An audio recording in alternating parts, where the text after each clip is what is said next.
Hey folks, this is Kalani. We have so many class changes to talk about this week, and there are quite a lot of buffs for classes that haven't seen too much action recently, like Death Knights, Hunters, and Shamans, and even more. There are some huge buffs in here too, as well as quite a few nerfs, and they're all scheduled for the very next weekly reset, so we don't have to wait too much longer if you're one of the classes that's struggling right now. We've also reached the point in the season where important currency caps are being removed, and there are new catch-up mechanics coming in patch 10.0.7 that will help you gear up faster and maybe even earn some extra reputation. There's a lot to go through, so let's break it all down. Now before we jump in, be sure to hit up that like button and subscribe so you never miss another video. Let's start by talking about the class changes that were just announced, because some of these buffs are huge and they're coming through for classes that haven't had much attention recently, including Frost Death Knights, every Hunter spec, and there's a roller coaster for healers right now because there are a few buffs for some healers and then some nerfs for other healers. All of these buffs and nerfs are scheduled to go live with the next weekly reset as we said, so we don't really have to wait at all for these ones to come through. To start with, Death Knights have quite a few buffs. For Blood, Heart Strike, Blood Plague, and Blood Boil damage was all increased by 15%, Death and Decay damage was increased by 20%, and Shattering Bone damage was increased by 5%. On top of that, Sanguine Ground damage was bumped up to 6% from 5%, so quite a few very nice buffs for Blood Death Knights' overall damage potential, but that's not all for the Death Knights. Frost has finally made it into the buffs list. We've got buffs to Unleashed Frenzy's duration up to 10 seconds from 6 seconds, Cleaving Strikes now causes Obliterate to hit 2 additional targets up from 1, so huge cleave potential increases for Obliterate specs, and then Frost Fever damage was increased, Glacial Advance damage was increased, Frost Strike damage was increased too, Frost Whelp's Aid damage was increased by 100%, so a massive buff right there, and then Frost Scythe damage was also increased by 35%.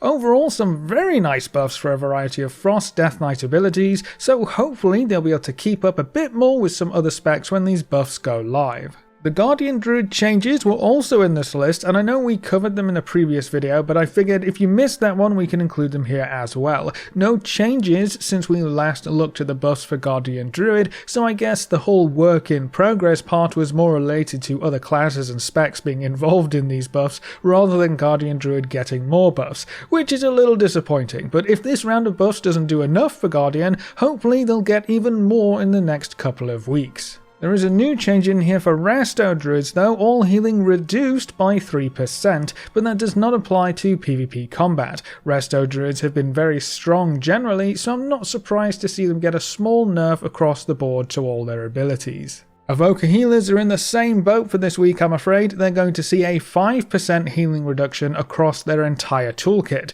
so Preservation Evokers won't be pumping out quite as much healing when the next week rolls around. Resto Druids and Preservation Evokers have been dominating the Mythic Plus scene especially, so again I'm not too surprised to see these nerfs come through. Moving on, Hunters will see some very nice damage buffs. It's all very simple, just a 5% damage increase across the board for all abilities, but it's also across the entire Hunter lineup. Beast Mastery, Marksmanship and Survival all get the 5% buff, and it is to all abilities and pet abilities, so the pets aren't even getting left behind in this one. 5% isn't game breaking, but it's going to be a nice bump no matter what. Mistweaver Monks also made it into this week's list with another round of buffs by the looks of things. To start with, a 3% healing increase to all abilities, that's followed up by a 5% boost to Vivify. Clouded Focus will see a buff to further increase healing and decrease mana costs for Enveloping Mist and Vivify. Peaceful Mending was bumped up to 25% and 50% up from 15 and 30. Spinning Crane Kick damage was also increased. Ancient Concordance was buffed slightly, and Lesson of Doubt healing and damage was also increased again. Moving on, prop paladins are also getting some love this week. Avenger's shield damage has been increased by 10%, which should have some nice knock-on effects for talents and passives related to Avenger's shield. Blessed Hammer, Hammer of the Righteous and Crusader Strike damage were all increased by 30%, that's a very nice buff indeed, and then Hammer of Wrath damage was also increased by 15%, you know, because why not? Obviously they want other tanks to see a bit more play, that's why Guardian Druids and prop paladins are getting some buffs, while prop warrior is not. Holy Priests are going to see a very simple 3% healing increase across their entire kit to try and stay competitive with some of the other healers. Shamans are going to see even more changes. Healing Surge was increased by 10%, Chain Heal was increased by 10%, and then for Resto specifically, Healing Wave, Healing Rain, and Overflowing Shores all had their healing increased by 10% too. So Resto Shamans should be able to do a bit more next week, and that's before you add in all of the 10.0.7 changes that will come later on.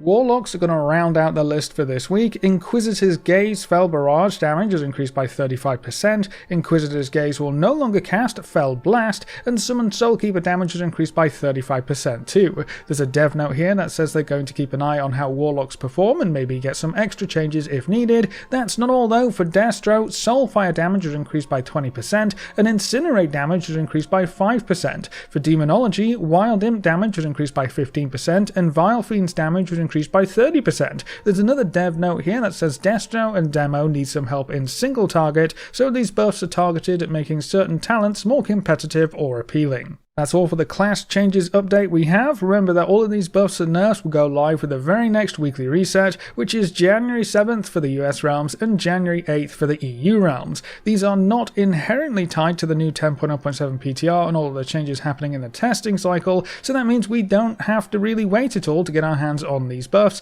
and it also means that many more class changes are probably waiting in the wings for patch 10.0.7 and future PTR builds. In other news, a blue post this week included some interesting information relating to the two important endgame currencies of Valor and Conquest. Both currencies allow you to pursue higher item level gear from either Mythic Plus Dungeons or rated PvP respectively, but there's always been the annoyance of the currency caps. You can only earn so much in a week, which means you can only do so much gear farming or upgrading in any given week. Well, both of those caps are about to be removed for Season 1 of Dragonflight. The blue post says that on February 14th, both the Conquest cap and the Valor cap will be removed, so you can farm as much Conquest or Valor as quickly as you want and upgrade or buy as many pieces of gear as you can, all without the time gating restrictions that have been in place since the season started. Personally, I think they could remove the caps a little bit earlier in the season. It's really only for the first few weeks where gear progression really matters, especially when you consider that there are other requirements to buying or upgrading the gear from these endgame sources,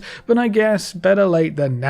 This is also great news for your alts and helping them gear up because you won't have the same time gating in place anymore. Now February 14th is 2 resets away at this point, so we do still have a little bit to wait until this change comes through, but after that reset rolls around you can farm Valor and Conquest to your heart's content, at least until Season 2 rolls around when we'll probably see the caps return. There is another important change coming through with that very same reset on February 14th, Cross-Realm Mythic Raiding. Usually, Cross-Realm Mythic Raiding does not open up until the Hall of Fame has been completed on both the Horde and the Alliance sides, but that's been taking longer and longer, it feels like, and opening up Mythic Raiding to Cross-Realm groups allows more folks to hop into Mythic Raiding, and it allows more guilds to better cover their raid days in the event of random absences. Keeping a healthy roster of 20 players is still one of the hardest aspects of Mythic Raiding, so being able to bring in a pug or two from the wider player pool definitely helps out a lot. Your guild can still earn a spot in the Hall of Fame with a cross-realm group, you just have to make sure at least 16 players out of the 20 are in the same guild and you should be good. But if anyone has been waiting for cross-realm raiding to open up to maybe try and pug those first few easy bosses, the wait is nearly over. And then the last thing I wanted to talk about in this video is a new form of catch-up gear that has been found on the patch 10.0.7 PTR. There are new gear tokens that you can collect that, when used, will create item level 385 pieces of gear. The gear you make is actually the upgraded primal gear, the stuff you usually have to spend storm sigils to upgrade, so in the new patch we'll just be able to straight up loot that higher tier of primalist gear. The most important part here though is that the tokens that drop are bind on account, so you can trade or mail them to any other character on your account to very quickly gear up any fresh alts or any characters that you've left behind. Skipping straight to item level 385 is going to be pretty huge and will set us up very nicely for patch 10.1 and the new adventures that await. The gear tokens are armor specific, so they drop as cloth, leather, mail or plate tokens, meaning you will have to get a bit lucky to get the armor type that you want, but then we also have tokens for cloaks, necklaces, rings, trinkets and weapons. So every slot is going to be covered by this stuff, so alt gearing is going to be super easy in 10.0.7. Now, we don't have a complete picture of where you can get these gear tokens, but we do know for sure that the new rare monsters on the Forbidden Reach can drop them, so that's one more reason to farm rares in the new patch, but I imagine you will also see these as quest rewards, maybe from treasure drops, maybe in the new vault feature, and various other places in the Forbidden Reach. Remember that the 385 Primal Storm gear can also be used in the Creation Catalyst, so if you trade over enough tokens, you could theoretically give your alts a straight up 4-set bonus as soon as they hit max level, which will be a crazy power spike for them. It wouldn't be quite as good as using the Catalyst on Mythic Plus gear, seeing as you don't get the same upgrade paths using the Valor currency, but that all depends on how much you plan on playing your alts, I suppose.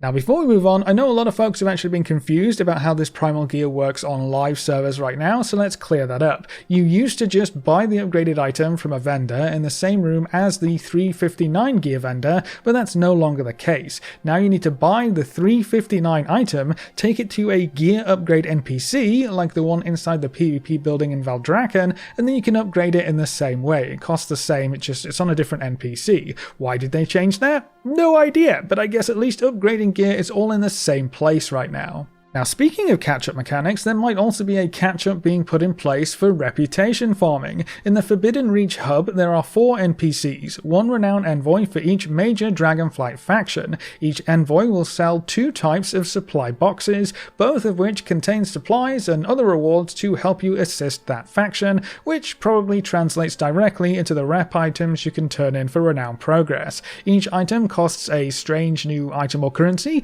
like a draconic artifact, or a wondrous fish, or a token of blessing. Each item says the same thing, can be traded into the envoys in the Forbidden Reach. So if these items come from general gameplay, like killing rares, collecting treasures, delving through the vault, or completing quests, then you might also be able to get more rep rewards from those activities as well. Either way, we should have more ways to farm rep with the 4 major Dragonflight factions in patch 10.0.7. But that's all the class changes, buffs, and nerfs for this week, as well as some new info on how patch 10.07 is shaping up so far. What do you think of this longer list of class changes? Are there any classes you feel still needs a lot of attention at this point? Leave all your thoughts in the comment section below. A big thank you to all of our supporters over on Patreon and to all our members here on YouTube. You can see the names floating by on screen. If you'd like to add your name to the end of every video with a special shout out at the start of the next video, you can find links in the description over to Patreon or click the join button just below this video. And if you want to see more videos like this, make sure to subscribe and ring that notification bell so you never miss another video. Thanks for watching, folks, good luck and have fun, and as always, I will see you next time.